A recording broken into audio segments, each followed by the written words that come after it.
빌립보서 3장 17절에서 21절까지 보겠습니다. 형제들아 너희는 함께 나를 본받으라. 그리고 너희가 우리를 본받은 것처럼 그와 같이 행하는 자들을 눈여겨보라.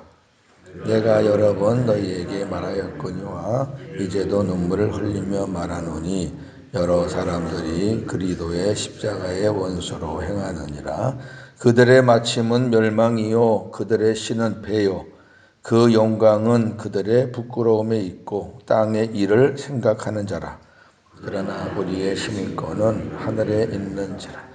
거기로부터 구원하는 자 곧 주 예수 그리스도를 기다리는 같이요 그는 만물을 자기에게 복종하게 하실 수 있는 자의 역사로 우리의 낮은 몸을 자기 영광의 몸의 형체와 같이 변하게 하시리라. 아멘. 우리가 율법주의자들도 조심해야 되겠지만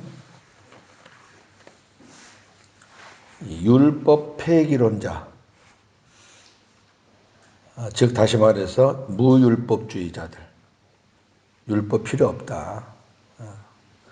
주님이 다 이루었으니까 율법 필요 없다 하는 율법 폐기론자, 무율법주의자들도 주의해야 합니다. 이거 다 교회 안에 있는 사람들이에요. 일단 율법을 아는 사람은 하나님을 믿는다는 사람들이에요. 이방인들은 율법 자체를 몰라요. 그 사람들은 도덕이라 도덕. 더 나아가서 반율법주의자가 있어요. 반율법주의자. 이런 사람들은 어떤 사람들이냐면은 이제 복음이 됐으니까 우리가 이제 주님 안에서 자유를 얻었으니까 율법을 폐기하는 것을 넘어서서 그 율법 조목조목 따지면서 거기에 대해서 반대의 의견을 막 내는 거예요. 그러니까 율법을 아주 이제 찢어버리는 거죠. 이런 사람들은 주로 자기들이 복음주의자라고 하는 사람들 중에서 이런 사람들이 나올 수가 있어요. 참 위험해요. 이 복음과 율법은요, 떨어질 수 있는 게 아니거든요. 율법이 없었으면 복음이 없어요. 또 복음이 있는 사람은 율법이 없으면 살아가는 방법을 몰라요. 그 복음이 앞서고 그 다음에 율법이 따라와야 되는데 율법이 앞서기 때문에 문제가 됐던 거잖아요. 복음 없이 율법이 앞서면 그거는 큰일 나요. 율법으로는 구원이 없으니까. 그러나 구원 받은 자에게는 반드시 율법이 필요하거든요. 제가 지금 정의해 드리는 것을 인정을 안 하면 이 성경은 쓰레기통에 들어가야 돼요. 왜? 이 성경은 복음과 율법으로 가득 찬 책이잖아요. 그러니까 이게 균형이 안 이루어지면 안 되거든요. 오늘 이제 본문에 그런 균형을 잃은 사람들이 나오는 거예요. 그러니까 바울이 뭐라 그러냐면은 눈여겨서 주의해서 보라는 거죠. 눈여겨보라는 얘기는 주의해서 봐라 그 사람들. 자 17절 형제들아 너희는 함께 나를 본받으라. 자 형제들아 너희는 나를 함께 본받아라. 뭘 본받으라는 거죠? 앞에 우리 하나님 말씀은 다 이어지는 거니까 절절 뭐 몇 절 몇 절서 끊어서 그것만 보면은 위험해요. 사도 바울이 하나님께 발견되기 위해서 자기는 첫째 부활을 목표로 뒤도 안 보고 앞만 향해서 달려간다. 그 신앙을 너희도 나를 본받으라. 나와 함께 가자. 너희들도 그런 신앙의 목표를 세워서 우리 함께 가자. 그런 얘기지 뭐 바울이 나를 본받으라는 게 뭐 자기 인격을 본받으라 뭐 나의 뭐 그런 의미는 아니고요. 충분히 나와 함께 가자는 말씀이잖아요. 경주하는 사람이 목적지 없이 뛰는 사람이 어디 있어요? 신앙을 가진 사람들이 믿음 생활을 한다고 하는데 그 목표가 없어요. 그들이 말하는 천국은 막연해요. 그 막연하다는 증거가 뭐냐면은 천국을 향해서 뛴다는 사람들이 온통 세상일에 정신이 빠져 있으니까 그건 막연한 거지. 진짜 그 사람들이 천국이 어떤 곳인지 하나님 나라에 가면 자기들이 어떻게 쓴다는 것을 분명히 아는 사람이 어떻게 세상 일에 그렇게 헤매요. 그 말이 안 되는 거죠. 하는 생각을 해보세요. 지금 그 마라톤을 하는 경주하는 사람들이 있는데 막 뛰다가 자기 아는 사람이 있다고 인사하고 또 가다가 또 좋은 음식 있다고 와 그거 먹고 그렇게 뛰는 사람이 어디 있어요? 오히려 경주하는데 방해가 되니까 그런 것들은 오히려 더 주의하는 거죠. 그래서 운동 경주하는 사람들이 자기 몸 관리하는 거 굉장히 잘하잖아요. 체중도 빼야 되고 어떻게든지 컨디션 조절해야 되고 왜요? 경주하기 위해서요. 그리고 그랬어요. 그리고 또 다른 게 하나 있어요. 나를 본받고 너희가 우리를 본받은 것처럼 그와 같이 행하는 자들을 눈여겨보라.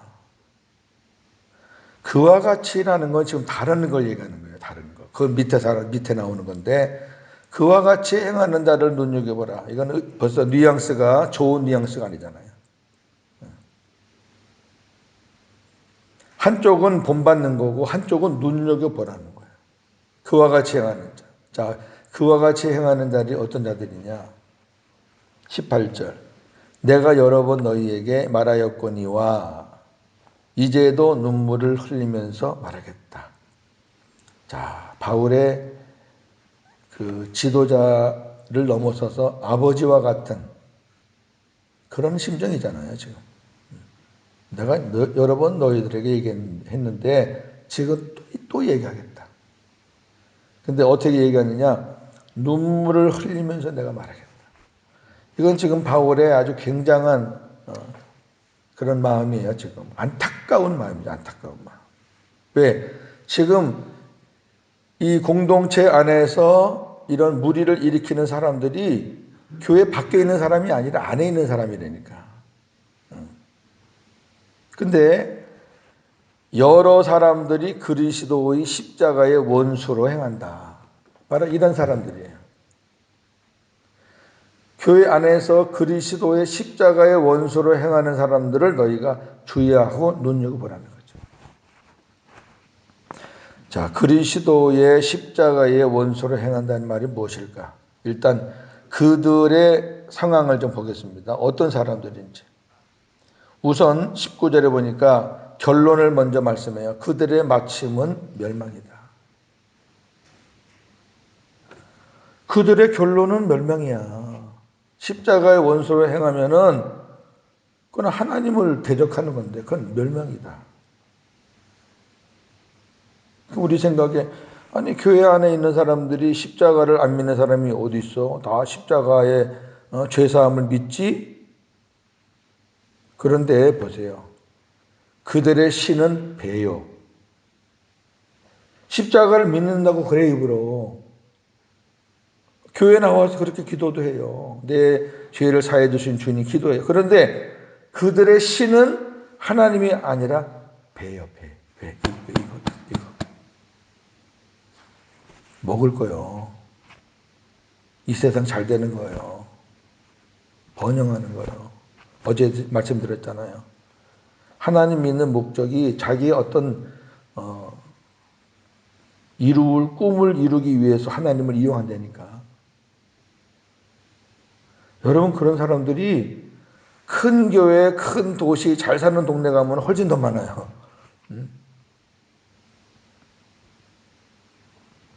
사람은 가진 것에 대한 만족이 없어요. 제가 지금까지 가본 사람, 개인 집으로 가본 사람 집으로 제일 큰 집은 제가 88평짜리 집을 가봤어요. 개인으로 사는 그 사람.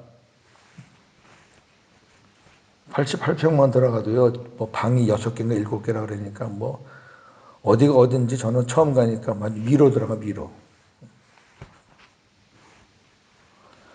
근데 그 사람은요, 더 큰 거를 갖고 싶어 하더라고요.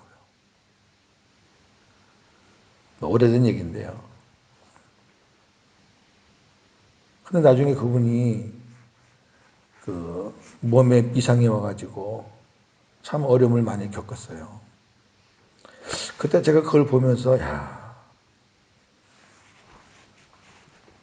교회는 나오는데, 교회 직분도 받았는데, 기도도 하고, 그런데 그 사람들의 신은 배예요, 배.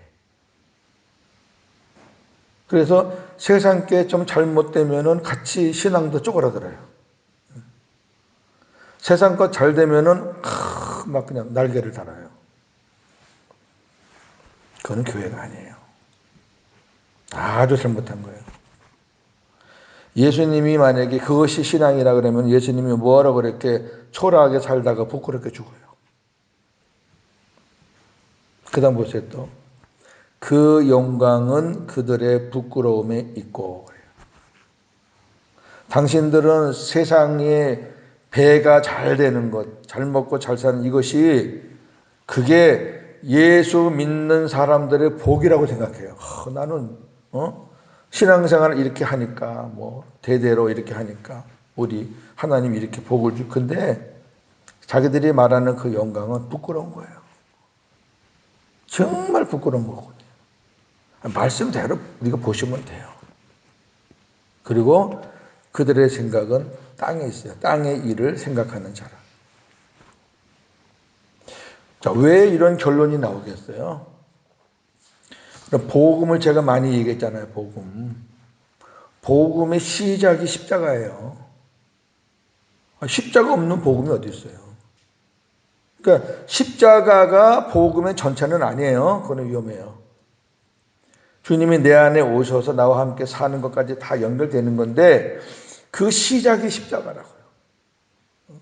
데살로니가전서 5장 10절 주님이 우리 위해 죽으심은 자든지 깨든지 우리와 함께 살기 위해서 죽으셨다. 그러니까 십자가의 죽으심은 우리 안에 오셔서 함께 사는 것과 연결되기 때문에 십자가를 부정하면은 복음 전체를 부정하는 거예요. 그거는. 그게 부정하고 긍정한다는 게 뭐 지식으로 머리로 그냥 뭐 립서비스로 되는 그런 거 말고 진짜 십자가의 의미를 알고 내가 그 십자가에 죽었던 자다. 하나님의 은혜로 다시 살았다. 이제 나는 이 세상에서 사는 목적이 나를 죽은 자 가운데서 살려주신 그분을 위해서 사는 게 내 삶의 목적이다. 이게 신앙인의 고백인데 교회 나와서 계속해서 세상 일을 추구하고 세상 것에 따라 흔들린다 그러면은 그 사람은 십자가를 부정하는 거라니까. 이게 다 답답해요. 신앙은 입으로 하는 게 아니에요. 말로만 하는 게 아니라 우리 마음에 들어와서 그것이 내 거가 돼야 돼요. 내 거. 특히 이 율법주의자들의 트레이드 마크가 뭐예요? 할례. 이 인간들은 아주 할례 나오면 진짜 죄송합니다. 새벽부터 환장을 하는 사람들이에요. 할례 안 하면은 막 쫓아다니면서 할례 시키는 거. 구약의 율법을 갖다 들이대면서 봐라 이거 봐라. 구약에 할례라는 말이 많이 나와요. 아브라함도 할례 받았고 뭐 이삭도 할례 받았고 다 할례 받았으니까 말하기 좋잖아요. 자, 우리 갈라디아서 한번 잠깐 나갔다 오겠습니다. 갈라디아서 보면 바울이 그 부분을 정리를 잘 해주고 있습니다. 갈라디아서 6장 11절. 오늘 빌립보서 3장 마지막 부분에 십자가와 할례에 관한 그런 말씀을 했는데 갈라디아서 6장 11절부터 그 할례와 십자가에 대한 분명하게 아주 정리를 잘 해줬어요. 하나님께서. 제가 읽으면서 설명할게요. 내 손으로 너희에게 이렇게 큰 글자로 쓴 것을 보라.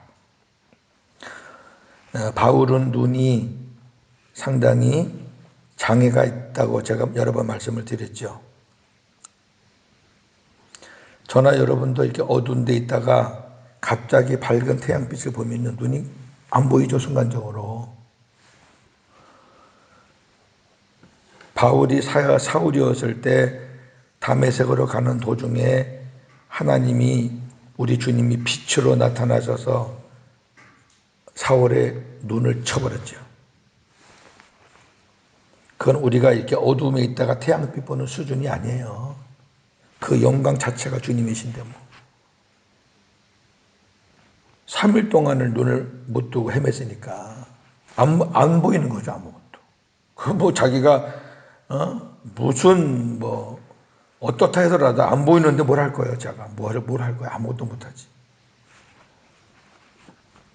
바울이 이 성경 곳곳에 마지막 문안 인사는 자기가 내가 친필로 쓴다 이런 표현이라든지, 오늘 갈라디아 말씀같이 내가 너희에게 이렇게 큰 글자로 쓴다. 그러니까 11절 이하에 있는 말씀은 바울이 썼다고 보는 거죠. 앞에 부분은 다른 사람들이, 제자들이 대서해 줬고. 그럼 바울이 마지막에 쓰겠다는 얘기는 굉장히 중요한 말일 거라는 거 분명하잖아요. 내가 이렇게 큰 글자로 쓸 때니까 잘 보라는 거예요. 특히 갈라디아 교회는 율법주의자와 할례를 주장하는 사람들이 아니라 판을 치고, 그 다음에 예수 그리스도 안에서 절기를 지키려고 하는 기독교인들을 방해하면서 율법적으로 소 같다가 양 같다가 제자들이라고 난리를 치는 인간들이 갈라디아 교회에 있었단 말이에요. 초대교회니까 그때까지는 그런 무리들이 있었어요, 잔재가.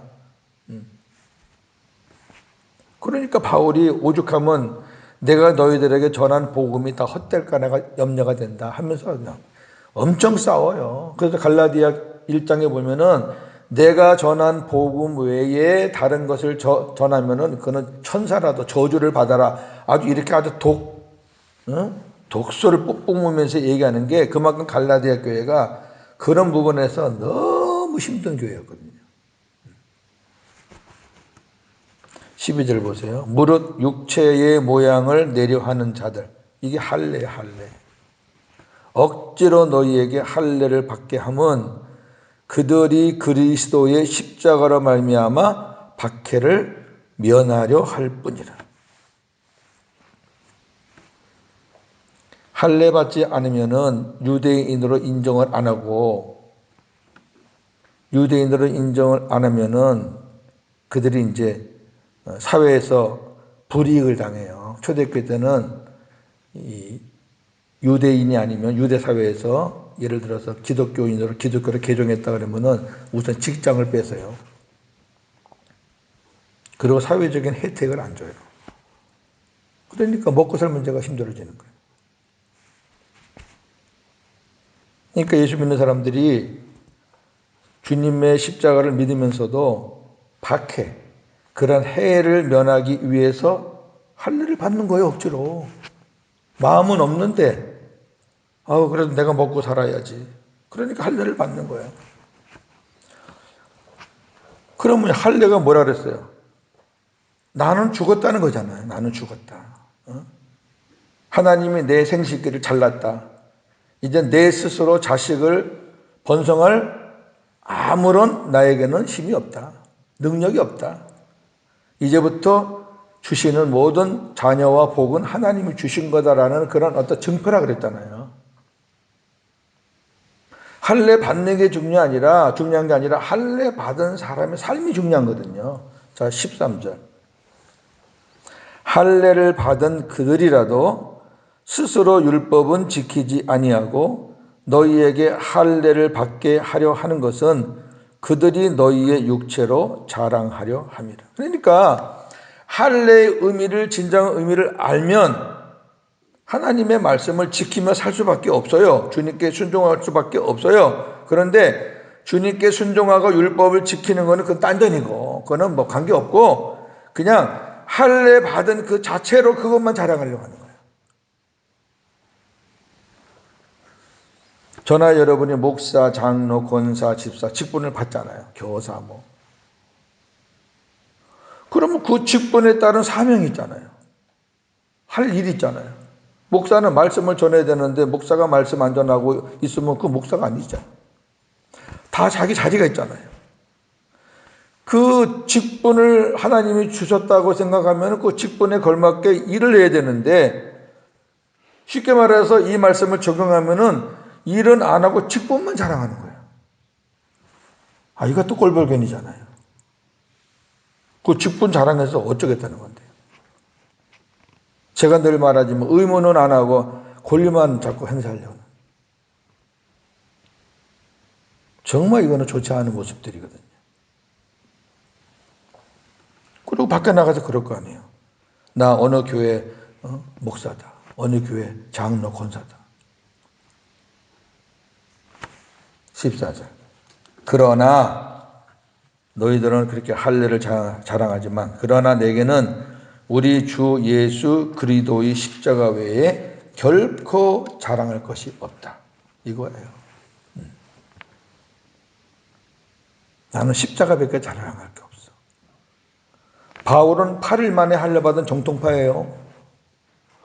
바울이 할례를 안 받았다면 이런 말하면 또 할례파들이 네가 할례가 뭔지 알아? 그러겠지만 바울이야말로 정통파예요. 그런데 할례 자랑 안 한다. 왜? 예수님을 만나니 그 십자가 안에서 이거 다 무의미하다. 할례 받는 거. 그러면서 뭐라 그래요? 그리스도로 말미암아 세상이 나를 대하여 십자가에 못 박히고 내가 또한 세상을 대하여 그러하니라. 나와 세상이 십자가에 다 못 박혔기 때문에 15절 할례나 무할례가 아무것도 아니다. 그게 뭐가 그리 중요하냐.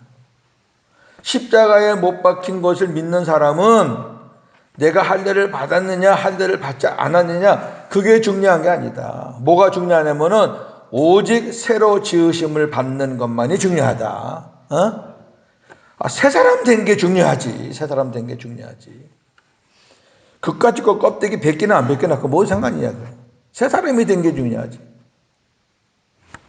그러면서 16절 다 같이요. 무릇 이 규례를 행하는 자에게와 하나님의 이스라엘에게 평강과 긍휼이 있을지어다. 아멘. 육체를 자랑하는 사람 말고 이렇게 세상 것 자랑하는 거 말고 오직 새로 지으심을 받는 우리 주님의 은혜로 새 사람이 된 거. 그래서 하나님 말씀 가운데 복음으로 살 수 있는 그런 사람이 된 거. 그렇게 사는 사람들에게 하나님의 평강과 긍휼이 있을지어다. 하나님의 평강과 긍휼이 아무에게나 가나요? 자, 다시 이제 본문 돌아오세요.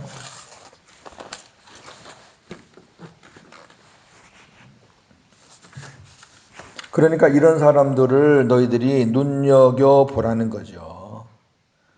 다시 말해서 그렇게 살지 말고 나를 본받아서 나와 같이 우리 주님을 목표로 해서 달려가자. 우리 마음을 세상 것에 뺏길 시간이 지금 없다. 저나 여러분이나 몇 살까지 산다는 거 누가 장담을 해요? 주님이 언제 부르신다고? 몰라요. 그러니까 종말이라는 거는 우주적인 종말만 생각하지 말고 개인적인 종말을 항상 생각하셔야 돼요. 그래서 하루하루를 하나님 앞에서 마지막이라는 마음 갖고 살면은 우리가 흐트름 없이 살 수 있거든요. 이걸 자꾸 놓쳐요. 한다는 얘기가 100세 시대인데 내가 90은 살겠지 80은 살겠지 우리 주님이 웃어요. 그런 얘기 하지 마시고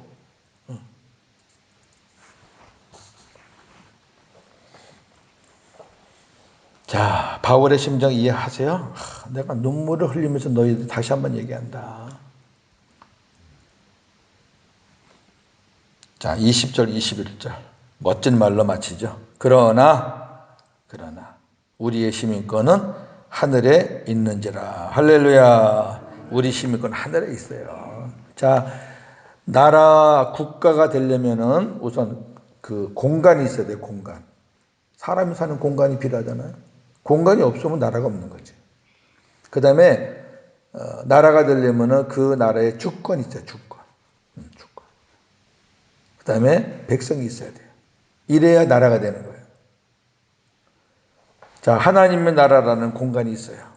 저나 여러분은 아직 어떻게 생겼는지 모르지만 우리는 그걸 믿잖아요. 성경에 있으니까. 그리고 주권은 하나님이 주권자예요. 하나님.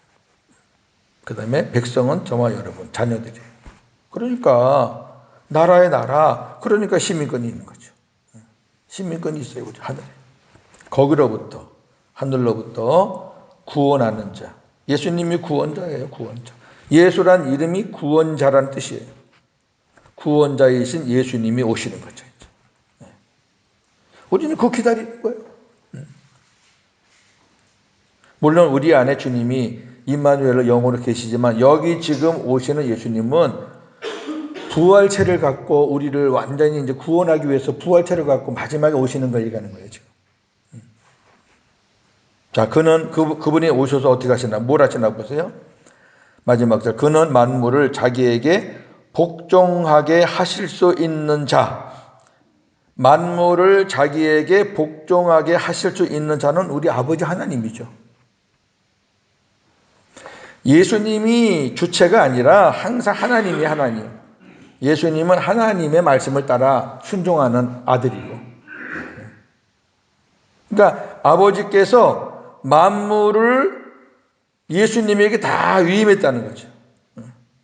원래 만물이 아버지께 복종해야 되는데 장차 이 땅에 마지막으로 강림하실 그분에게 하나님이 다 복종하게 아들에게 위임을 해버렸어요. 그래서 예수님이 만왕의 왕으로 오시는 거예요. 만물을 자기에게 복종하게 하실 수 있는 자, 하나님 아버지의 역사로 오신단 말이에요. 오셔서 뭘 하냐면은 우리의 낮은 몸을 자기 영광의 몸의 형체와 같이 변하게 하시는, 자기 영광의 몸의 형체가 지금 마지막 우리 주님이 갖고 오신 그 모습이에요. 예수님이 부활하셔서 승천하실 때 뭐라 그래요? 너희들이 지금 본 그대로 어떻게 오시리라. 그러니까 우리 안에 영으로 오신 분은 영으로 오셨기 때문에 눈으로 안 보여요. 우리가 믿음으로 마음을 열고 그분을 받아들이고 그래서 임마누엘의 삶을 사는 거지만 마지막 강림하실 때 오시는 분은 영으로 오시는 게 아니에요. 여기 보세요. 자기 영광의 몸의 형체, 몸이 있어요. 몸이 부활체가 있잖아요. 자기 몸과 똑같이 우리들을 변화시키려고 오신다 그 말이 마지막에. 얼마나 멋있어요. 십자가의 원소로 행하는 자들은 아니요. 멸망인데. 그러니까 보세요. 아니 왜 교회 안에 이런 사람들이 있지? 예수님이 제자들의 질문에 이렇게 답을 했어요. 천국은 알곡과 가라지가 있다. 주인이 알곡을 심어놨는데 간밤에 그놈이 와서 가라지도 거기다 같이 섞어서 심어놨다. 이렇게 표현해요. 그놈은 알죠? 누군지 어떤 놈인지. 저는 아주 그놈이라고 할 때 제일 신나. 그놈. 그럼 그놈이 심었다는 거는 그놈의 자식들이에요. 이 땅에 있는 하나님의 교회는 알곡과 가라지가 어느 교회나 100%다 공존하는 거예요. 100% 신자는 없어요. 물론 2명 있는 교회, 이런 교회는 빼고. 적어도 수십, 수백, 수천 모이는 교회에 마귀라는 놈이 가만두겠어요. 가라지를 심어요. 그 농사하신 분들은 알지만 저는 농사를 잘 몰라요. 모르는데 시골에서 몇 년 목회한 적이 있어요. 함양에서 몇 년 목회한 적이 있는데 이제 교인들 농사하는 건 이제 가서 이렇게 제가 보고 그랬는데 어느 순간까지는 이 가라지하고 알곡하고요 외형이 비슷해요. 그거 희한하더라고요. 근데 추수 때가 되니까 그 알곡들보다 뭔가 삐쭉하고 더 올라오는 것들이 있더라고요.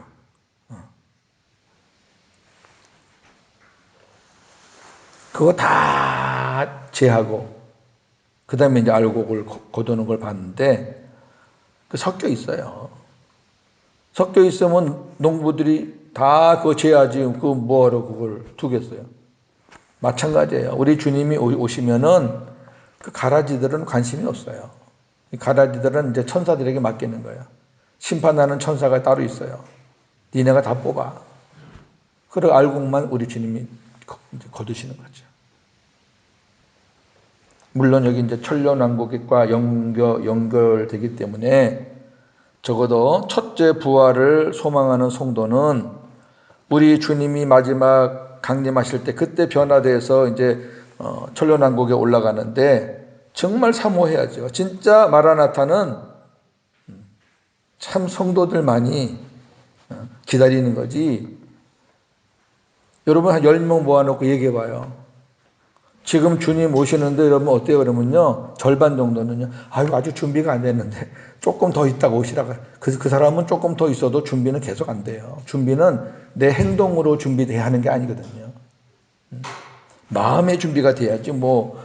내가 하나님 위해서 한 것도 없는데, 내가 교회 위해서 한 것도 없는데 지금 오시면 나 어떡하지?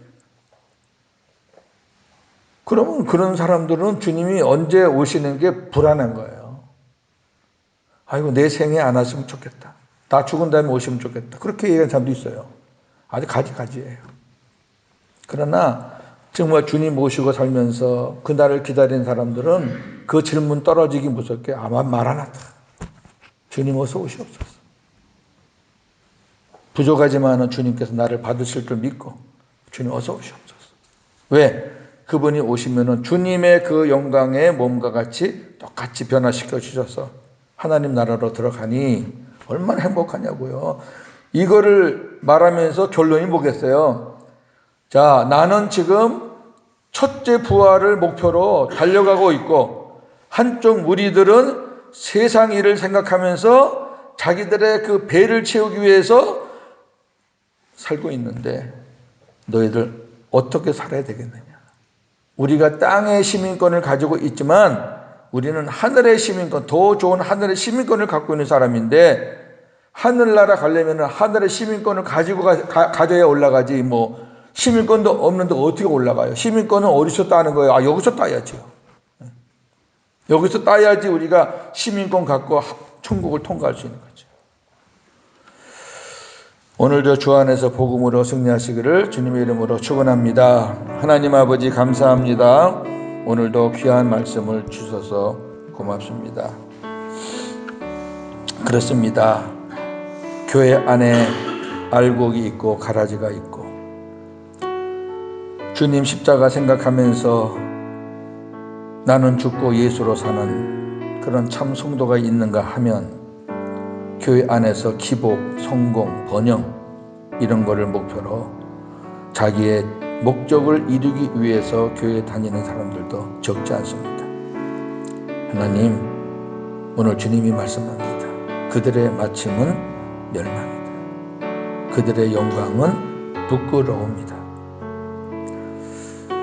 다시 한번 우리 신앙의 존귀함을 깨닫고 정말로 하나님의 사람이라면 하늘의 시민권을 갖고 있는 사람이라면 우리가 어떻게 살아야 되겠는가? 주님이 오셨을 때 탈락되면 얼마나 억울합니까? 얼마나 부끄럽습니까? 주님이 오셨을 때 내 몸도 변화되고 또 내가 낙원에 가 있더라도 주님이 강림하실 때 나를 데리고 와서 이 땅에 오셔서 나를 부활시키셔서 데려가신다면 얼마나 영광입니까? 이러한 소망을 가지고 오늘도 복음으로 승리하는 저희를 되게 하시고 특별히 지금 한국에 나가 있는 교우들 또 육신이 연약해서 힘들어하는 교우들이 있습니다. 주님 기억하시고 만져주시고 세상의 의원이나 세상의 어떤 의술을 의지하기 전에 먼저 나를 만드시고 나와 함께 하시는 우리 주님의 손길을 먼저 기대하고 그 주님이 주시는 은혜로 잘 회복될 수 있게 하여 주옵소서. 감사드립니다. 명절을 앞두고 있습니다. 오수선하지만 저희들 주님 바라보면서 항상 기뻐하며 평안하게 승리하게 하옵소서. 예수님의 이름으로 기도하옵나이다. 아멘.